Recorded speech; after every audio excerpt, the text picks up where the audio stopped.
So congratulation sir, आज का दिन बहुत अच्छा गया। सो आज का जो कविता है, कविता पाठ का आज का जो संकलन है, ये प्रेम के ऊपर आधारित है। मतलब कि इसमें यही है कि एक प्रेमिका को बोला गया है कि तू मेरे को क्या समझेगा, मेरा नैनों का जो दर्द है तो इसको क्या समझेगा। इसके ऊपर उड़िया में लिखा हुआ है, एक संकलन है, ये मेरा खुद का लिखा हुआ एक कविता है, आपको सुनाता हूं। आपको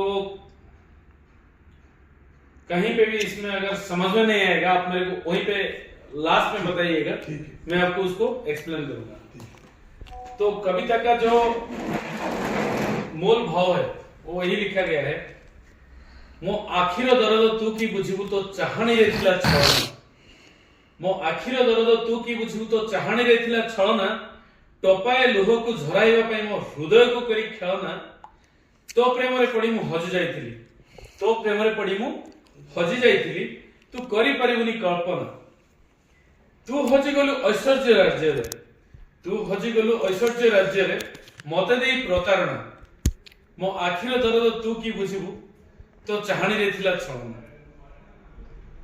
मो हृदयर प्रेम परिभाषा, मो हृदयर प्रेम परिभाषा तो पई थिला से अजण, जन्म राज्य रे हसी जाइथिली, खोजी बुलुथिली ठिकणा, देलाम मनरे जंत्रणा, देलाम मनरे जंत्रणा, ठिकणा पाइबा आशा और आकांक्षा देलाम मनरे जंत्रणा, से जंत्रणा को साइती रखिछि बजाई हृदय बीणा, मो आखिर दर्द तू की बुझिबु तो चाहणी रे थिला कळना,